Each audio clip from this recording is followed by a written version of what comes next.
Hello sir. High. Sir উনি আমাকে চিনবেন না, আমি আপনার পার্সোনাল সেক্রেটারি মিম স্যার।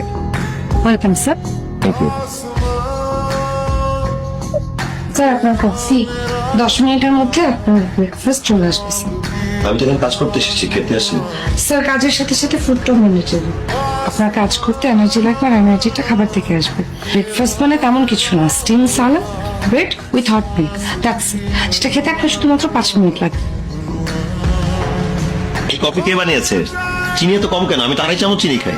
জি স্যার, আমি জানি আপনি কফিতে 2.5 চামচ চিনি খান, কিন্তু আপনি জার্নি করে এসেছেন, তাই আমি চিনিটা কম দিয়ে কফিটা বেশি করে দিয়েছি, এতে করে আপনার ব্রেনটা ফ্রেশ হবে। আপনি কি সবসময় এত বেশি কথাই বলেন? জি স্যার, আমার জবটাই তো বেশি কথা বলার, বেশি কেয়ার করে, আমি কি করবো বলুন? আপনাকে জবটা কে দিয়েছে এখানে?